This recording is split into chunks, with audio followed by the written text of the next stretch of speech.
5석은 들어가야 되는데 저걸 때려잡으려면. 예. 어?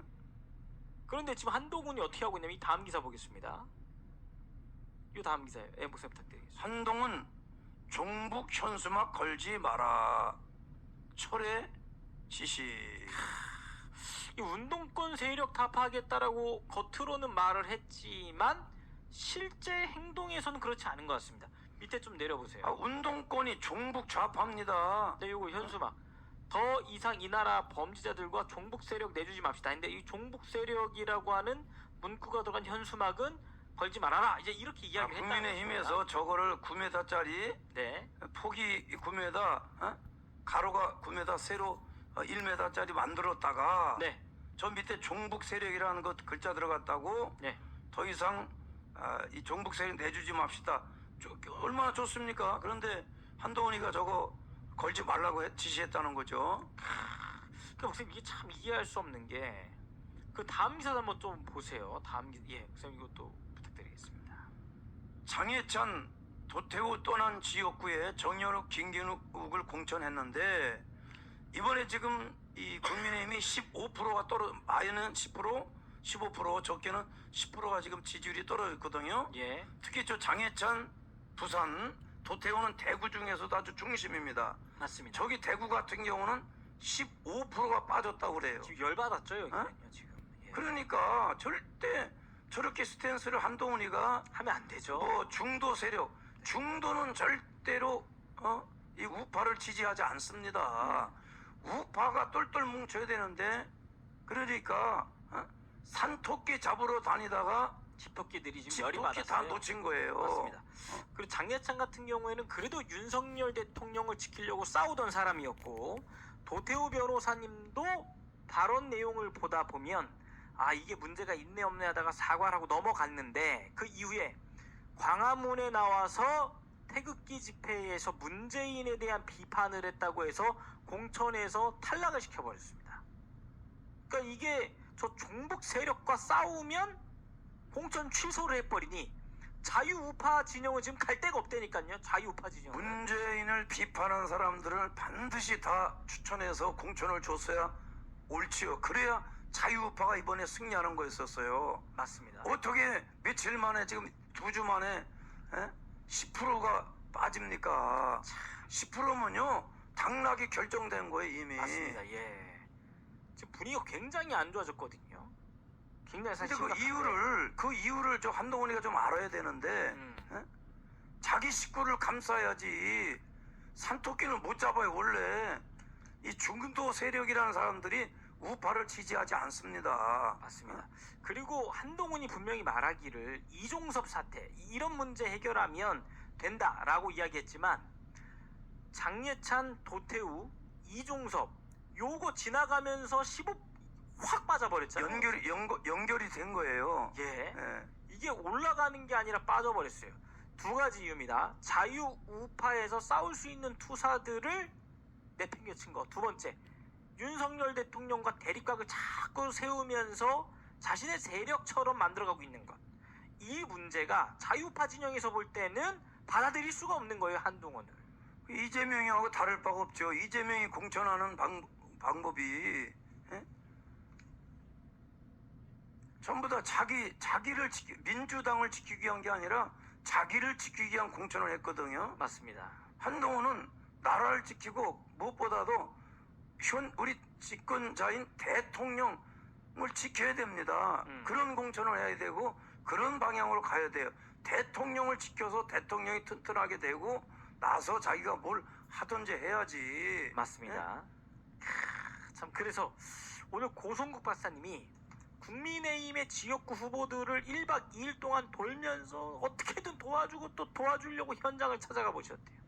그러면서 느낀 점을 오늘 그 오전 칼럼에서 말씀하시는데 눈물 나는 영상입니다. 한번 보면서 얘기를 나누겠습니다. 들어주세요.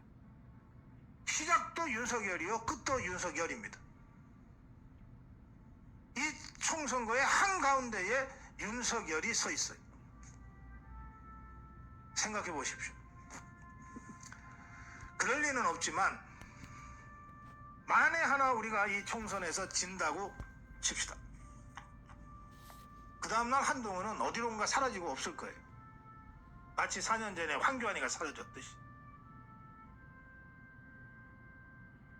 그 다음날부터 국민의힘은 그래도 살아남은 수십 명의 현역 국회의원들 중심으로 상임위를 어떻게 하니, 누가 원내대표를 하니, 누가 지도부를 하니 하면서 다시 싸움을 시작할 거예요. 누구도 대통령 걱정해주지 않을 겁니다. 그저 우리 자유파 국민들만이 야, 선거의 질서 어떡하냐, 이제 윤석열 대통령 우리가 어떻게 지킬 수 있지? 큰일 났다, 광화문이라도 다시 모여야 되는 거 아니야? 라고 하게 될 겁니다.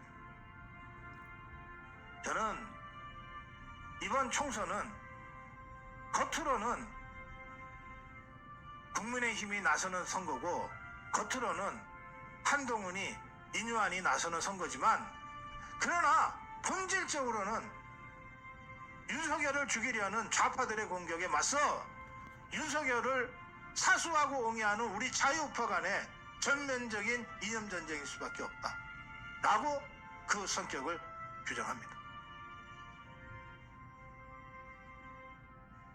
따라서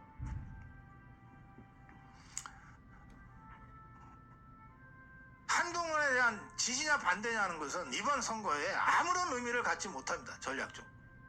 국민의힘을 지지하냐 안 하냐도 전략적으로 별 의미 없는 얘기예요. 핵심은 뭐냐? 윤석열을 지킬 수 있느냐 아니냐 이겁니다.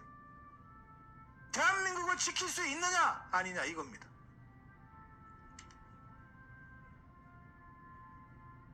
플래카드 사진 잠깐 보겠습니다.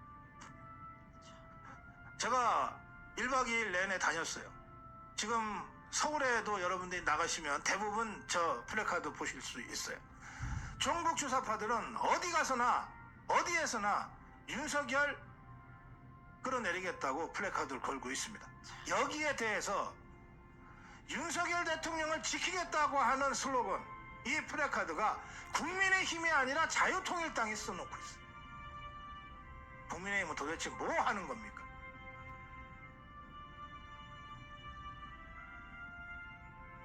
자유통일당이 윤석열 대통령을 지키겠다는 저 플래카드를 제가 지방 1박 2일 돌아다니면서, 그런데 그 돌아다니면서 저는 국민의힘 후보를 만나고 국민의힘 후보들을 조금이라도 더 알리기 위해서 뛰어다녔어요.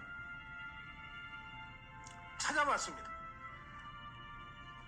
국민의힘 후보 중에 한 사람이라도 저 자유통일당과 같은 슬로건, 윤석열 대통령을 지키겠다는 슬로건을 내건 후보가 있는가?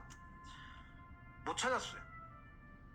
그런데도 저는 1박 2일 꼬박 그 국민의힘 후보들 당선을 위해서 뛰어다녔어요. 이게 우리 자유파가 처해 있는 참담한 현실입니다. 그러나 어떡하겠어요?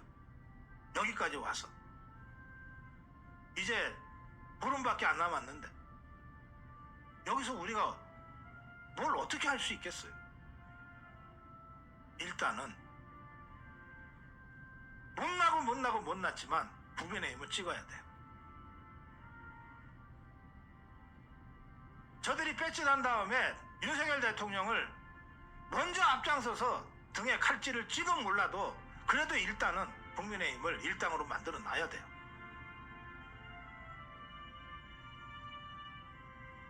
왜? 윤석열을 지키기 위한 선거니까. 그래서 저는 지역은 국민의힘이다. 다른 정당은 지역에 후보를 낸 적도 없다. 지역은 국민의힘이다. 2번이다. 그러나 비례로 가면 국민의 미래건 자유통일당입니다. 대통령을 지키겠다는 의지가 확고하다면 어느 정당이든 우리 자유파는 선택해야 한다.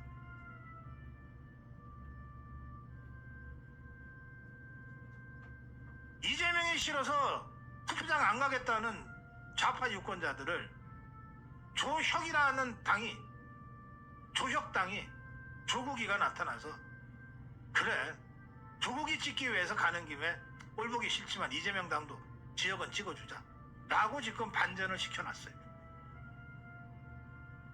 정말 국민의힘 꼴 보기 싫어서 나 투표장 안 가겠다는 분들, 예. 대통령 지키겠다는 저 애절한 플래카드 들고 선거하는 자유통일당 찍기 위해서라도 투표장을 가주세요.